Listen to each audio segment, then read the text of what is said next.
have a change. We'll be going on Monday, March 16th, and we'll do Heart in Action, Turning Healthy Intentions into Habits.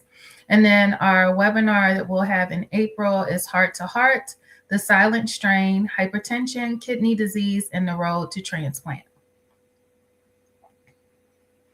All right, and I always like to open up with our heart program team. So we have Reverend Dr. Brenda McBurrow, who serves as the Director of Community Outreach and Empowerment and Engagement, Once again, myself, who serves as the Director of Health and Wellness. We have Dr. Faith, who is our Nurse and Research Scientist. And we also have 3 clinical research specialists, Vanessa, Alex, and Anna. Very happy to have them on the team. We actually received a grant from Potomac Health Foundation. So this is how we have been able to have these webinars over the last few months. With the webinars, we address food insecurity as well as undiagnosed high blood pressure. And then, of course, these health literacy webinars that we offer on various cardiovascular topics. And then I'm excited, super excited. So for those of you that have been around for some time, the last 2 years at Mount Olive, we have had a self-care expo. This year, we are having a community engagement activity that's surrounded by knowing your numbers. And when we say knowing your numbers, what are your cholesterol levels, your glucose levels, as well as your blood pressure levels? And at this event, we'll be able to offer all of those screenings for free. So I do have a QR code up there. For those of you that are in the local area, would love to have you come out to this event. It is open to everyone, so not specifically for women, but kind of, sort of, but you can come in support of the women in your life that you love. QR code is up there because I am from the South. I do not want to plan an event and not have enough food and drink for everyone. So if you think you're coming, please RSVP, and we would love to have you there. All right, so a little bit about myself. I am a proud graduate of the illustrious Hampton University. Shout out to all HBCUs. I've been a healthcare provider for over 25 years. I have experience in both acute care and outpatient settings. And currently I work as a women's cardiovascular health nurse practitioner at Inova. I have been a member of Mount Olive Baptist Church since 2012. I serve as a member of the board of directors, the director of health and wellness, and a missionary. I enjoy reading and listening to books as well as traveling. All right, so we are going to jump into it. So activating the chat feature, what is the #1 killer of women? Is it breast cancer or heart disease?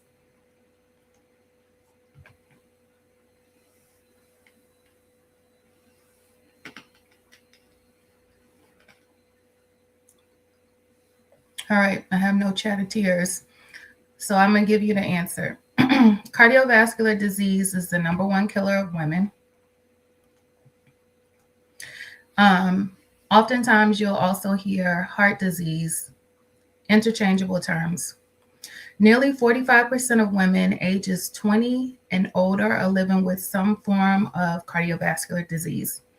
Less than half of women entering pregnancy in the United States have optimal cardiovascular health. Women often have different symptoms, which leads to delays in seeking care. Diagnostic and treatment delays continue more historically than men. And of course, women are also underserved. Minority and limited English proficient patients also have a disproportionate burden of barriers when it comes to healthcare. The video that we started with, I like that video because it does differentiate between symptoms that people experience, or especially women, when it comes to heart disease. So not everyone has that classic Fred Sanford crushing chest pain. Women's symptoms can be more subtle. And when we say subtle, it can be simple things such as nausea, fainting, indigestion, and just extreme fatigue. And then just to go on and talk about some facts as it relates to Women and heart disease. Once again, cardiovascular disease is the number one killer of new moms and accounts for over 1/3 of maternal deaths. Black women have some of the highest maternal mortality rates. Overall, 10 to 20% of women will have a health issue during pregnancy, usually related to high blood pressure, preeclampsia, and gestational diabetes, which will increase a woman's risk for cardiovascular disease in the future. Then also, going through menopause, it does not cause cardiovascular disease, but the approach of menopause marks a point in midlife when a woman's cardiovascular risk can accelerate, making it an increased focus on health during this stage, which is really crucial. Most cardiac and stroke events can be prevented through education, lifestyle changes. And when we think about lifestyle changes, just simply incorporating a healthy diet, lifestyle changes such as moving more, and then making sure you manage your blood pressure. 52% of high blood pressure deaths, otherwise known as the silent killer, are in women, and about 57% of those are Black females that have hypertension. And within our race, we have more hypertension than other races or ethnicities.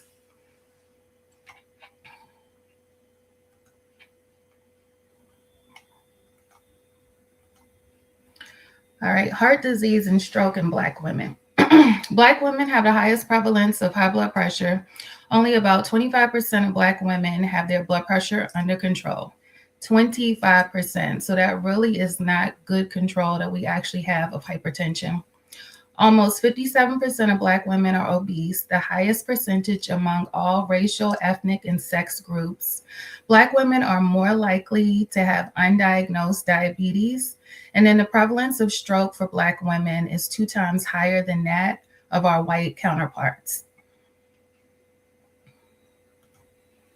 All right, so I got one more chat for us. And I'll ask people this question often. How many people own a blood pressure cuff and check their blood pressure at home?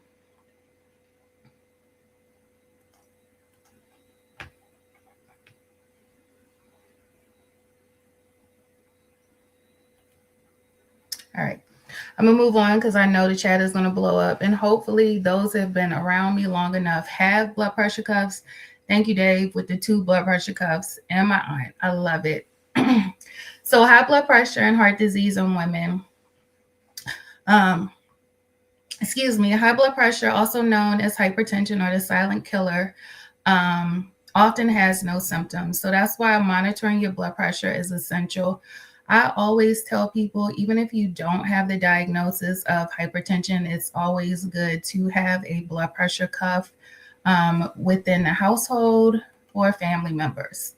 So when we think about high blood pressure, our ranges, American Heart Association considers a normal blood pressure less than 120 for your systolic, which is the top number, and less than 80 for your diastolic, which is the bottom number.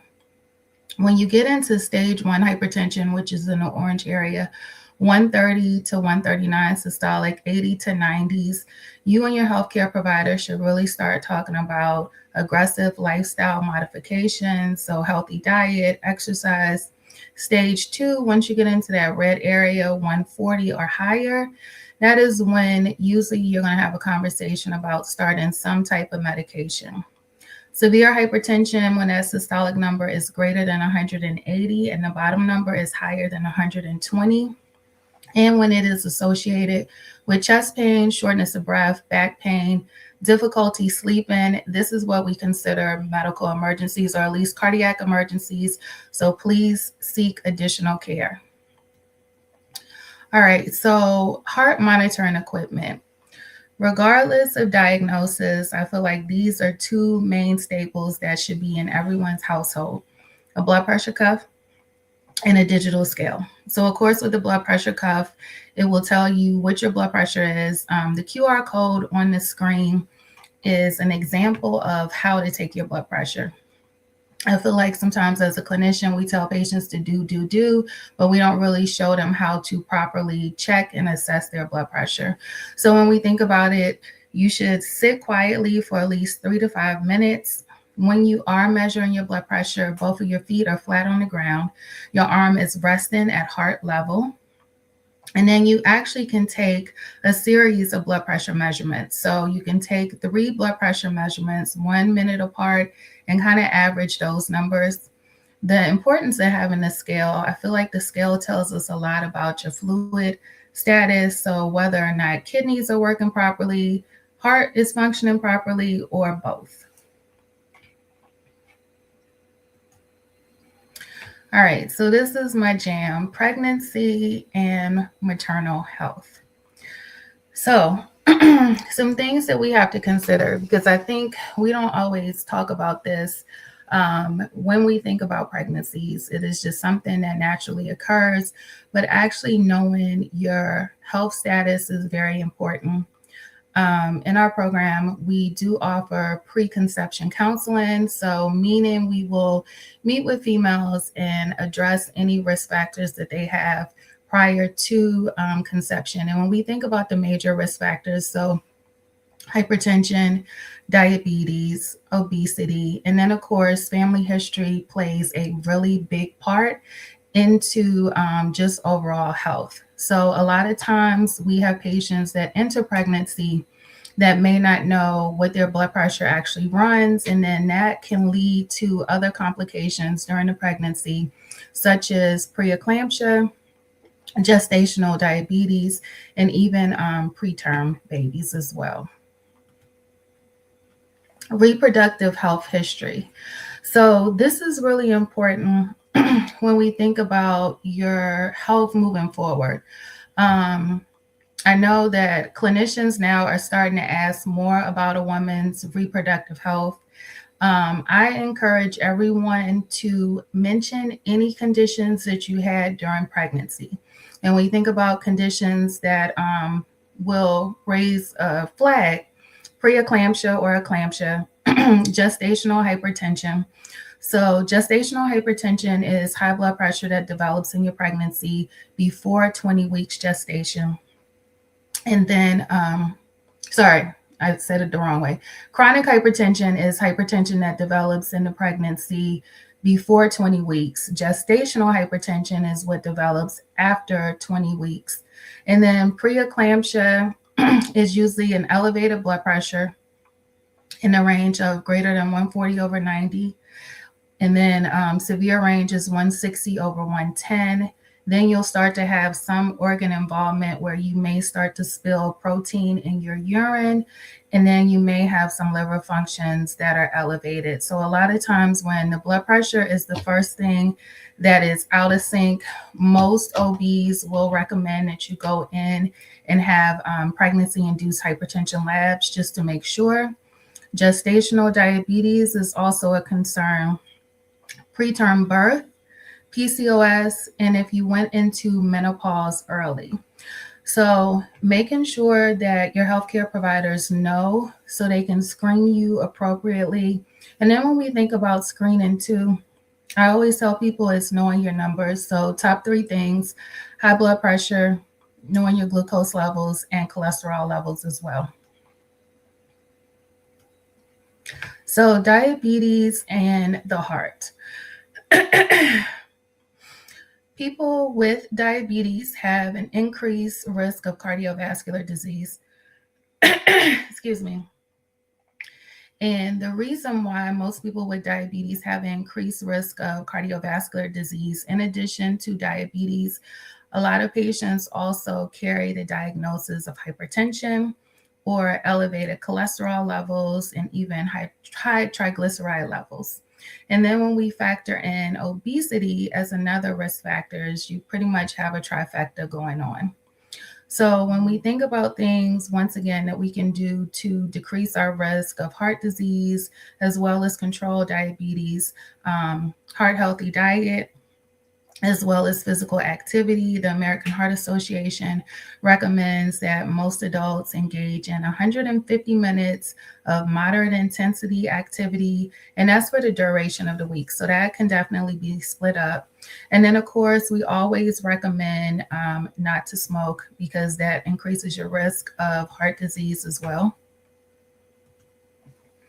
And menopause and women's health. So, one of those things in my line of work that we are starting to talk about more, because this is a really important moment in a woman's life when her cardiovascular risk change dramatically. And women don't realize that heart disease becomes the number one health risk after menopause, and the changes can happen quickly and silently. So, menopause occurs when a woman's period stops permanently, is signaled by 12 months in a row without a period, typically occurs between the ages of 45 and 55. Menopause can also be triggered by surgical removal of the ovaries. A woman's age and menopause can be influenced by factors such as length of menstrual cycle, poor cardiovascular risk profile during reproductive years, and socioeconomic factors. Race and ethnicity are relevant, with many Hispanic and Black women experiencing menopause at younger ages. And then common symptoms of menopause. So, hot flashes, vasomotor, vaginal dryness, irregular periods, problems sleeping, becoming forgetful, so that brain fog, urinary problems, mood changes, depression or anxiety, and then changes around sex. And then when does it start and when does it end? So perimenopause means around menopause, and this is the stage that can start years before a woman's final menstrual period. It begins when a woman experiences irregularities with her menstrual cycle, other symptoms such as other symptoms and ends at menopause. So sometimes this can be when women start to experience extremely heavy cycles. That can be a signal of the beginning. And then perimenopause, includes the most symptomatic years, and is a key time for a woman to care for her heart health and reduce her risk factors. Menopause is defined as a woman's final menstrual period and confirmed after 12 consecutive months without a period. And then postmenopause, this stage is described as the years after menopause because of trends in the overall life expectancy of women. Many women spend up to 40% of their lives postmenopausal. All right, so let's talk about the risks that are associated with it. So, some of the things that happen during this stage of life: estrogen, which plays a protective role in our blood vessels. When estrogen levels start to fall during menopause, we lose natural protection. So, as a result, women will see LDL cholesterol going up. A lot of times I have these conversations with patients. It really doesn't matter how much they exercise, how much they diet. With us losing estrogen and the LDL going up, that's just something that is a natural process of being a woman. And then also our HDL, which is our good cholesterol, goes down. Sometimes we can see that blood pressures start to trend a little higher. So just going back to, everyone should have a blood pressure cuff at home, just so you know what your numbers are. And then there's more inflammation in the blood vessels. Within about 10 years after menopause, a woman's risk of heart attack doubles or even triples. This is why the midlife is a critical window for prevention. And then once again, heart symptoms are very different in women. Most of the time, not necessarily that classic crushing chest pain. You may just have persistent fatigue, shortness of breath, indigestion, nausea, pain in the back, jaw, or neck. A patient's history that will always stand out to me is she came in through our observation unit, and she was about 55 years old. And what she complained of was just a toothache. And of course, we did diagnostic tests on her. EKG was negative, cardiac enzymes were negative. But I remember the cardiologist I was working with that night, he was like, if she comes back with the same presenting symptoms, I have like this strong suspicion that I should take her to the cath lab. So she came back within 24 hours, took her to the cath lab, and she actually had a blockage in one of her main coronary arteries. So I tell this story to say that sometimes it is not very classic. Sometimes people will just describe it as a sensation of weirdness. I tell patients, you live in your body 24 hours a day. When you notice subtle changes about your body, do not hesitate, because unfortunately, so many people will wait and say, oh, well, if the pain is still there or I don't feel well, I'll go to the hospital tomorrow, and tomorrow may be too late.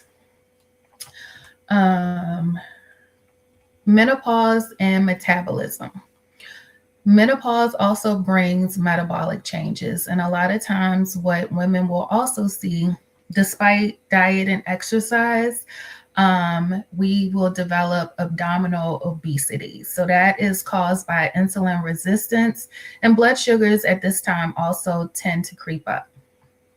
So this is why making sure you know what your glucose levels are, hemoglobin A1C, as well as your cholesterol, triglyceride levels are extremely helpful during this stage in life. And then this next slide, cardiovascular risk factors every woman should know. So the age that you went into menopause. So women who reach menopause before the age of 45 have a significantly higher risk of coronary heart disease. And the reason for that, once again, goes back to the estrogen levels. So LDL cholesterol is going up. Those blood vessels, because of less estrogen, they're now becoming harder. So they're not as, I don't want to say soft, but over time they stiffen. So almost like adding plaque into the arteries. And then you want to know the cause and time of menopause. So was this menopause induced by surgery where you had both of your ovaries removed? And then once again, that also accelerates the risk of cardiovascular disease. Estrogen levels, which help to keep the blood vessels relaxed and open, they start to decline as menopause approaches. With less estrogen, cholesterol may begin to build up on our artery walls. And then this is when you start to see calcifications that can show up in different exams. And then because of this buildup, it increases risk for even heart attacks and strokes. And then hot flashes and night sweats. So hot flashes and night sweats are the most common menopause-related symptoms, and they can last up to 10 years. They are also associated with the worst cardiovascular risk factor. Depression and sleep problems. In some studies, depression and sleep disturbances were linked to increased risk of heart disease. So that's why it's really important to try to focus on having a bedtime routine. So just making sure that your body knows it is ready to go to sleep. I feel like we busy ourselves with so many activities, but really getting good, adequate sleep, and that's like 7 to 8 hours. Most of my patients I speak to, they are ranging around 4 to 5 hours. So 7 to 8 is really restorative just for overall health. And then, as I alluded to, the increase in visceral fat. So this is where you start to see the abdominal obesity despite diet and exercise. And then once again, cholesterol levels. So knowing what your cholesterol levels are as well as your glucose levels. And then a big part of these talks that I like to give is just preparing for the visit. So how you show up when you arrive at medical appointments, I think in that role of advocacy. So I always recommend that you write down symptoms, when they started, how they affect your daily life. Prioritize your top questions. So your most important questions are addressed when you go to your appointment. Speak up clearly and confidently. Women's symptoms are often minimized or misdiagnosed, especially in pain and heart issues. So clear, direct communication helps ensure concerns are taken seriously. And then it's always appropriate to ask clarifying questions, especially as it relates to diagnostic tests and treatment options. And then just even asking, are there additional options? Trust your instincts. I think women frequently identify health changes before tests do. So then going back to the comment that I made, you are in your body 24/7. If something doesn't feel right, doesn't seem right, then definitely escalate the issue. Bring a support person. So, this is a trusted friend or family member who can help take notes, also help recall details of your history and your illness. And then also, they can serve as someone to help reinforce your concerns too. And then I always tell people request a second opinion. And if for whatever reason you and that clinician don't seem to mesh well, it is perfectly fine to find another clinician. But what you don't want to do is neglect your health just because you didn't like mesh well. So, definitely one of the things that I always say second opinions are fine. And then also finding that clinician where you have a good relationship and rapport, because you want to have a clinician where you can share details where sometimes patients may feel like it's not really relevant, but just in establishing that trust and rapport, it really allows the clinician time to listen, get the history, and then help you make a good shared decision making plan on how to move forward. And then we all have to know that in the world we live in, there are biases in healthcare that sometimes can lead to more diagnostic delays and dismissed symptoms, especially in women. So I think knowing this should also empower you to speak up and advocate for yourself. All right, so I'm really excited about our Women Heart Champions that we have tonight. So they were really awesome in providing some resources for us as it related to hypertension, heart disease, specific risk factors for African American females. So this QR code goes directly to those resources. Then you can also find those resources on the Women Heart website. And I always like to end with the American Heart Association Life Essential 8. So, all of the things that we should be doing daily to make sure that we live a long and healthy life. So, that is eating well, that is exercising, that's knowing our blood glucose levels, our weight, our cholesterol levels, blood pressure, not smoking, and of course, sleeping 7 to 8 hours each night. All right, so at this time, we have 3 Women Heart Champions that are going to come on. They're going to provide some information about the organization they represent, and then we're going to go into a panel discussion with the ladies. All right, ladies. All righty. Who? Do you want to go first, Kathy, or do you want me to? Oh no, do you want to take those? I'll do the ones at the end. So Women Heart was created to serve a very important need 25 years ago. It recognized that women were not given the help and the support and the treatment that they deserved when they needed it. And so an organization was formed to educate, support, and advocate for women with heart disease and who are at risk of having heart disease. And to do that, we have resources on our website, as Sharmaine mentioned. We go out to community health fairs.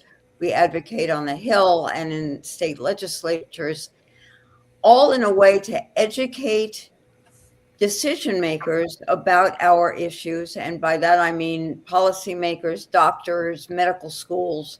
So they begin to think about women's health in a different way, that we're not just men with breasts. And we also educate women to empower them to advocate for themselves and to know their bodies and to have hope.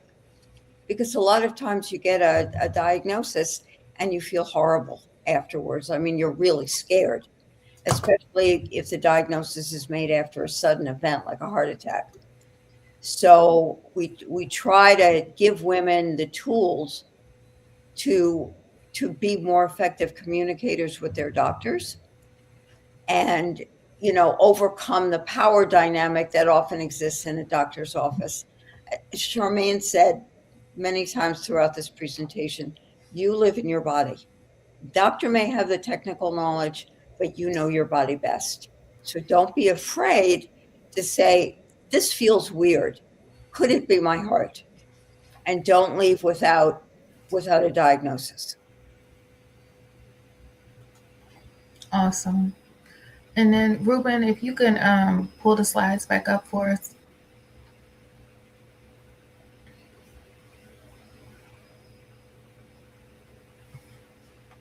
So as I mentioned, we are the only patient-centered women's organization with a very distinct target, which is women diagnosed with or at risk of heart disease.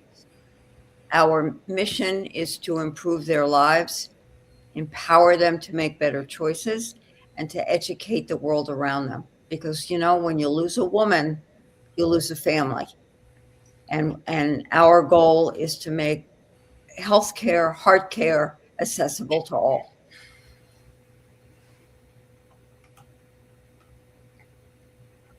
And, okay. You want to step in, or shall I continue? It's up to you guys. Susan, you're Digressing a little bit, but I figure you'll be able to read the slides later. As we know now, heart disease is the leading cause of death for men and women.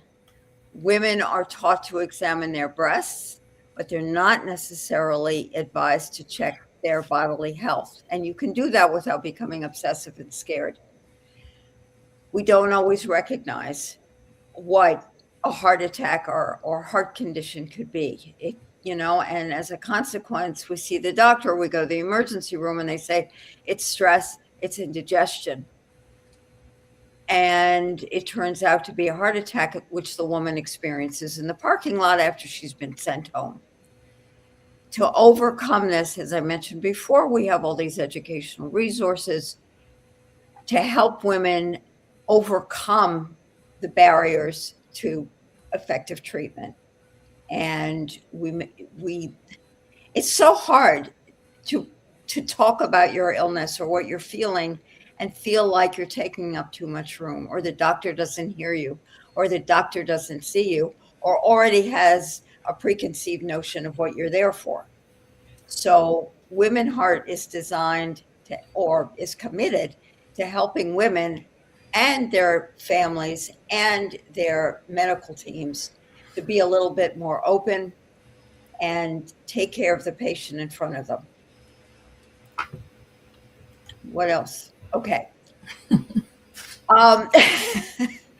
You are the CEO of your body, we say.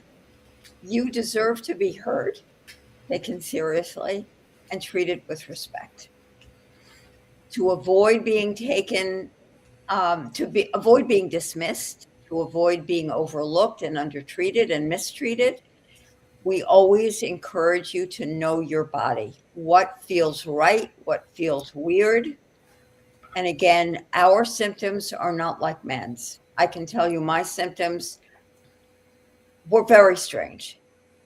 But thankfully, I knew, because my father was a cardiologist and he taught me, that women present differently. They often have what they think is indigestion. And I can tell you, I have never had a stomach ache like that. So know your body and get help, and insist on getting help. All right, thank you for that. And then Susan, you actually segue into a really good point. So if you wouldn't mind sharing with us what your actual presentation was. It was very odd. I was walking down to the lower level to groom my cats, and I had a pain that felt like a blast furnace had opened up under my sternum. And I thought, this is so weird. I didn't eat anything differently. What is this? And I know from stomach aches, I get stomach aches all the time. And I felt hot, and I'm long past the age of hot flashes. And I felt really, really lightheaded, like I was going to pass out. And so I got all the way downstairs. I sat down with the cats, and they're looking at me like, what's wrong with mom? And I just kept breathing, don't panic, don't get crazy. And I breathed, and it went away. And I figured, okay, well, that was something weird. And it happened about 3 or 4 or 5 more times. And then I began to think, well, this is not indigestion. This is serious. This could be my heart. And I called my cardiologist, who was already watching me for hypertension. I had preeclampsia, so we were already on that. And he called me in. I was tested. I wore a heart monitor for a week. I did a stress test, got an echo, and he sat me down and he said, I don't want you to freak out, but I think you have a blockage, and I would like you to go for an angioplasty. And within a week and a half, I was in a cath lab at George Washington Hospital. Sorry, it wasn't a Nova. He's not associated with them. And I was getting a stent. The weird thing, the weirdest of all, was I think of myself as a really strong person. I think of myself as very self-reliant. Physically, I was fine. I made it into a big deal. I went off my wall with my son. I was going to die. But afterwards, even though I knew I was okay and I knew everything was going to be addressed, I was very scared. And I was anxious and terrified that I was going to keel over. And I just, suddenly my health that I always took for granted was, some black box. I couldn't trust it. And it wasn't until I started rehab, which I recommend to any of you who have had a heart event, and then met with Women Heart, I discovered their support groups, that I began to feel restored to myself. And I decided after that, I've got to give this to someone else. I got to pay it forward, because I was such an emotional wreck. Thank you for sharing that, Susan.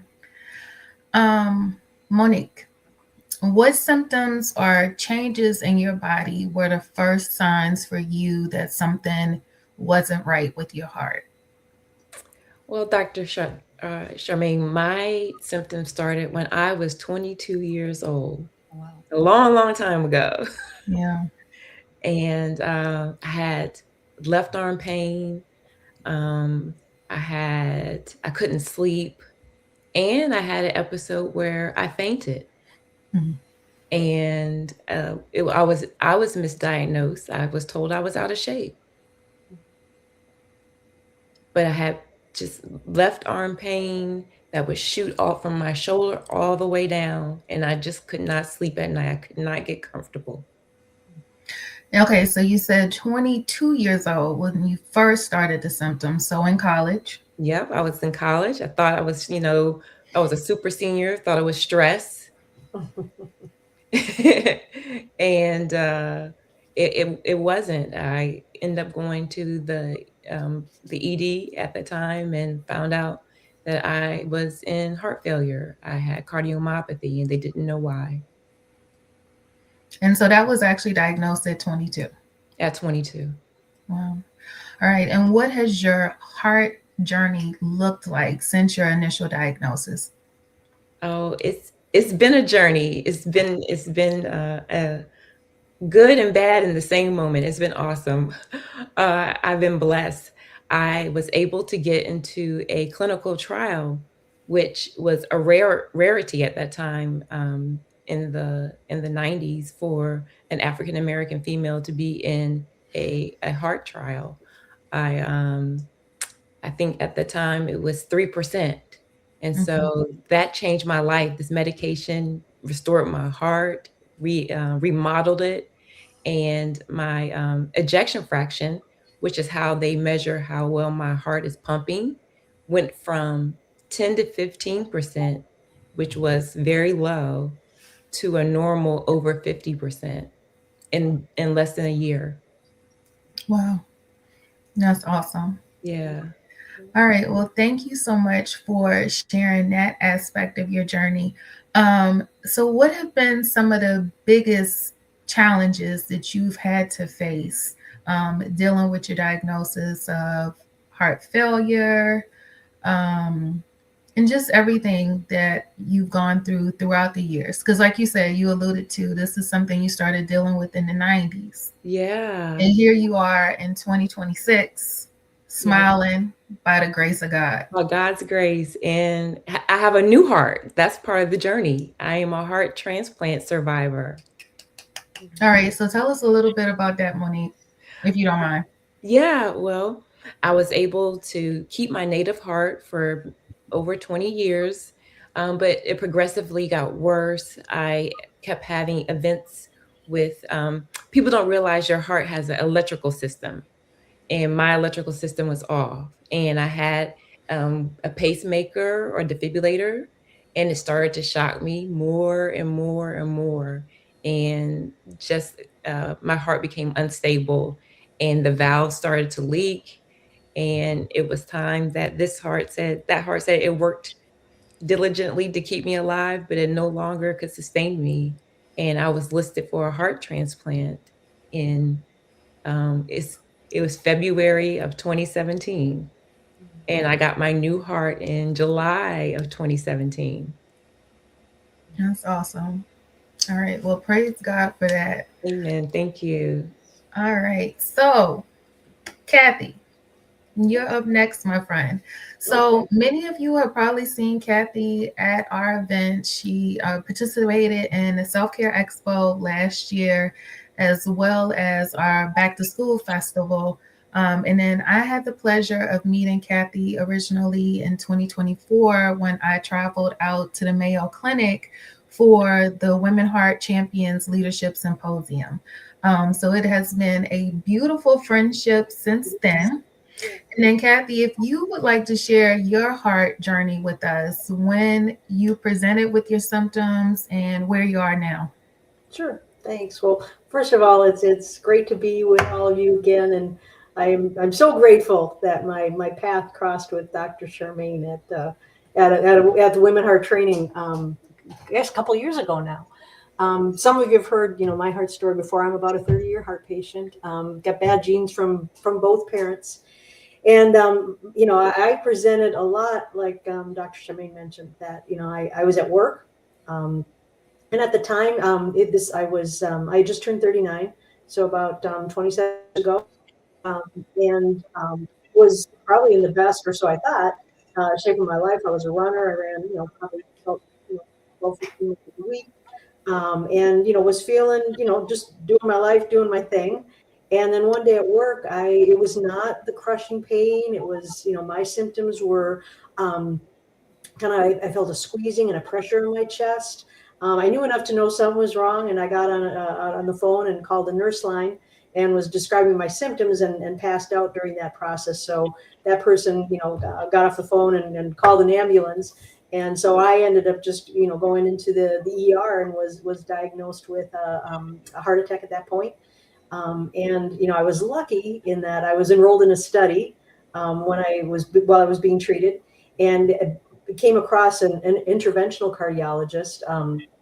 I didn't know what that was at the time, and at the time they were recommending that I have quintuple bypass, and because of my age, I was, I wanted to and got, multiple opinions, and ended up working with this interventional cardiologist for the next 20 years. And so, I had some, stents and had some kind of ongoing work done. But, and a lot of different medication changes over the years. I then developed some valve issues that they continue to monitor. And in 2022, I had open heart surgery and had a new valve placed. And so it's just kind of been a continuing journey. For me, I'm really grateful. And I think it may sound strange to say, but really hopeful. Compared to when I started my heart journey, there was very little information out there for heart disease in general, particularly for any information as it relates to women. And in my time as a heart patient, I've just seen so many changes with regard to the tests that are available, the information that's available, new medications, new procedures. And so it really has enabled me to feel, to have the confidence that I feel like, working with the right providers, I can kind of continue this journey with heart disease and do well. And so I'm just about to celebrate my 66th birthday, and I'm feeling great. So Oh, that's a blessing.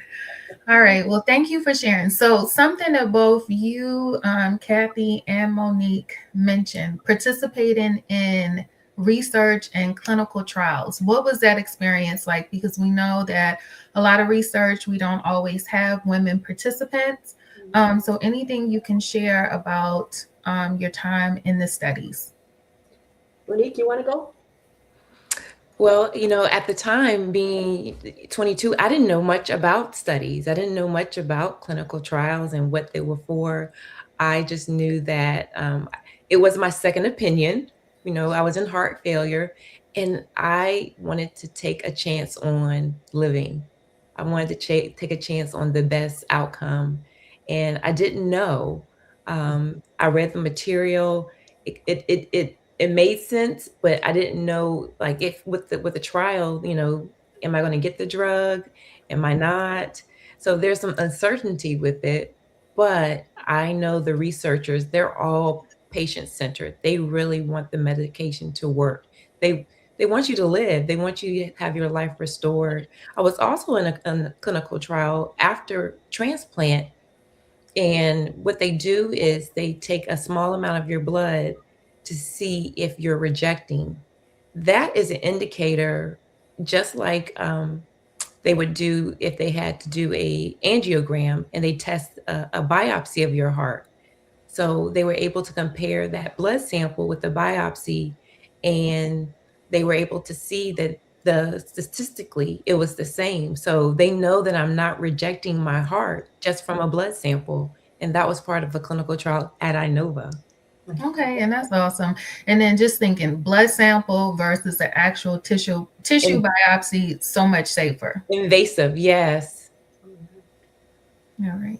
Kathy, anything you want to share about your research experience? Sure. How time consuming was it, or, was it challenging to participate in the study? No, mine was far easier than Monique's. In fact, it was when I was in the ER, and they said, "Well, the bad news is you're having a heart attack. The good news is we got a special today on a research project." I was like, "Oh, okay." And as it turns out, they were testing a drug. I think it was like a clot busting drug. As it turned out, I ended up I was not given the actual drug, but for me, similar to what Monique's experience was. I've been the beneficiary of people's willingness to be involved in research, and I'm alive today because of people's willingness to do that. And so for me, I think, being involved in research projects, it's really important. And so it was a good experience, and not particularly time consuming at all. I'm sure Monique's probably involved a lot more time than mine did. All right. Thank you all for sharing. So, and this is for anyone, what lifestyle changes, big or small, has made the biggest difference, you would say, since your diagnosis? For me, there haven't been a lot of changes. I look at nutrition labels more carefully now. I was never a big salt eater or a big sweets eater to begin with. I've always been really, really careful because I'm vain. But what I have noticed as a point of despair is how much salt is in prepared foods. Even at Inova, in your heart healthy cafeteria, you can get a sandwich with 1,000 milligrams of salt. So that was a little shocking. But so I'm more aware of what's in my food. I've added more cardio to my exercise routine, and I've added more meditation and that kind of, and breathing and that sort of thing, because that helps calm me down. Awesome. Kathy or Monique? Yeah, I would say, echoing some of the things that Susan said, certainly, trying to follow a good diet, Mediterranean diet. And, for me, particularly at my age, just exercise. I'm not going to be running any marathons anymore, but, keep moving and, just, continuing to try to get a good exercise. The one thing, I guess, and it's actually learning fairly recently, we all know the impact of stress and how it can play out in our health. I went through an experience about a year or so ago where one of my sisters, it means the world to me, went through some very, very serious health issues. It went on for a matter of months. And I went from, I had an angiogram and, things were looking pretty good. And suddenly I developed a 90% blockage, seemingly overnight. And just the impact that stress can have in kind of our health and how it impacts us. It really drove home the point to me to, make sure that, and I think it's often with women, you all are moms and grandparents and taking care of all the loved ones in your lives. And sometimes we forget about ourselves. So I do think it's, doing those, whatever works for you, faith or exercise or yoga, all of the above, whatever it might be to help manage stress, I think is really, really important. Well, Kathy and Susan stole my thunder. Those were. I was going to say salt. I'm from the South. I'm from Hampton, and so we season our food. And just having the awareness of how much sodium. I don't eat out. That's probably one of the biggest lifestyle changes. I very seldom eat out, and when I do, I eat. I'll have fish or a vegetable medley, just really conservative, because there's so much sodium in processed foods. And before, I would stop off and get a Wendy's chicken sandwich and thought that or get even a Chick-fil-A sandwich and thought I was doing good, because I was counting my points. It was 8 points for the sandwich. So just looking at food differently. And then stress, as a project manager, and some might say a type A personality, we're driven to do more and take on more responsibilities. And I'm involved with, community programs in my church and my family, and just saying yes and starting to learn that no is a complete sentence. Complete. And being okay with it. And learning that I had a friend, she asked me, she said, I bought a new couch. She said, do you sit on the couch? And I was like, what do you mean? Just, do you come home and actually enjoy your furniture? It was like foreign language. Like, what does she mean? Sit on the couch?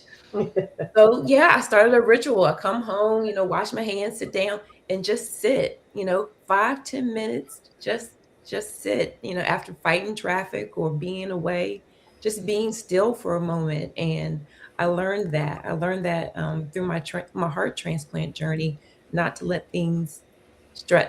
When people, traffic's so bad, I chose to live in Northern Virginia. That's the way it is. It's snow and ice. It's winter. Just control what you can, and the things that you can't, you have to surrender. Amen. No, that's really a good testimony. And I think too, as women, we spend so much time multitasking, taking care of others, and, just your friend's awareness of how often are you actually present and in the moment, and just really take that time to sit. Because literally, I know from the time my alarm clock goes off in the morning until I lay my head down, I'm like busy, right? You got 15 windows open in the computer. Mm-hmm. So yeah, really being a little bit more intentional about mindfulness, taking those rest breaks, And sometimes it's unplugging, right? Putting that phone on do not disturb, all of the things. All right. Well, ladies, I really want you all to briefly share for anybody that's interested, how would they connect with you all? How would they become a Women's Heart champion if they desired? Well, as you've heard, us talk about, advocacy and education and support. I think it's just for me, being a part of Women Heart has just really been an opportunity. I think Susan said it to give back. Again, we've been the beneficiary in my heart journey of so many wonderful people along the way, and it's just an opportunity to give to pay some of that back. And it's really a great opportunity. You can do some really impactful work. I get to work with some just wonderful women, and so you meet great people. You can do impactful work in and around advocacy and education, things like health fairs, support. We do various support groups, whether it be one-on-one sister matches, maybe online support. Susan actually, co-leads a support group locally. So there are a lot of different ways for you to plug in, a lot of different ways for you to do really good work. And, for me, it's just really been, so meaningful and just a part of my heart, a really important part of my heart journey. And another part of it is you get incredible training. We have a partnership with Mayo Clinic, and so if you become a Women Heart champion, you go through. There's a symposium. You can see the dates on the screen here. There's one coming up in April that's virtual, so it can be done all online. And then there's also an in-person symposium this coming October at the Mayo Clinic in Rochester, Minnesota. And we get to have the benefit of being trained by cardiologists, teams of cardiologists, and we get to learn about other things about how to do advocacy work, how to do support work, and then there's ongoing training for us as well. It seems like, I don't know, Susan and Monique, there's always a training opportunity for us to take advantage of. And so for me personally, it's just really been just a terrific, life-changing, so additive experience for me. So if any of you are interested, we are looking for women to join us.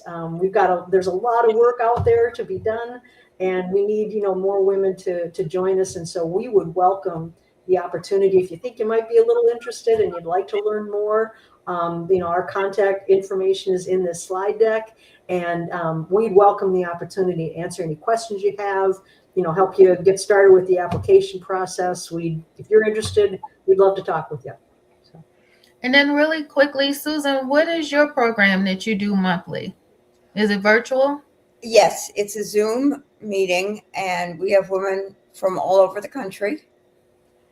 And, every support group runs a little bit differently. Ours is sort of free form. We invite new members to tell their stories because that's what they're there for. They really need to vent. And what's happened is we have a lot of repeat participants, and we've created a little family. So if somebody new comes in with an issue, we have a lot of people who say, oh, send me an email and I'll take care of that for you, or I'll tell you how to do that. And it's really loving. And I'm not a joiner at all. And I tell you, it saved my life. It really changed my outlook, because I was feeling so desperate. I used to say to my doctor, I'm so depressed. I'm scared. I'm this, I'm that. And he'd say, that's normal. It's okay. But it didn't really resonate until I heard it from other women. And I felt, okay, well, this is part of the syndrome. And then you also hear about women who've got issues far more serious than yours. And you think, what am I crying about? So I like it. I would advise anyone who's interested to go on our website, womenheart.org, and look up champions, look up our virtual bag of courage, and take what you need and use what you can. All right, I love that. Now, for those of you all, please take a picture of their information. When they say they don't mind talking and reaching out, they are true to their word. Yes. The event that we're having at Mount Olive on February 28th, you'll have an opportunity to meet some of these champions in person. So Monique will be there. And it'll just be a good opportunity to just more testimony. You know, if there are people in the community that feel a disconnection because of a new diagnosis, definitely come out to the event on February 28th. As I said, it'll be an opportunity for everyone to know their numbers. So we'll be able to provide blood pressure screenings, glucose testing, and lipids free of charge. So free 99. No reason for you not to know your numbers. So we welcome everybody on the 28th. Ladies, I thank you all. I love you all. I am a champion. I am blessed. My life is better. You have made me a better clinician by knowing each one of you all. So I thank you so much for your time tonight. And then I also want to say thank you to everyone that joined us. Any last remarks, final words, ladies? Be proactive. You don't have to be scared and obsessive, but the more you know, the more you know. So learn about your body and ask questions. Ask questions. Exclamation point. Ask questions, ask questions, ask questions. Period. And if you don't get the answers that you need, like Dr. Sharmaine says, go see another one. Everybody's not a good match. It's not a good fit. And that's okay. But you deserve to have the best treatment for you. You are the CEO of your own body. CEO. I love that. Yes. All right. Well, thank you everyone that joined online tonight. And this will be available on YouTube. And here's the contact information for our lovely Women Heart Champions. Thank you all. Have a wonderful night and God bless. Thanks, Dr. Sharmaine. Thank you so much. Oh, you're welcome. Hang tight, ladies. Thanks.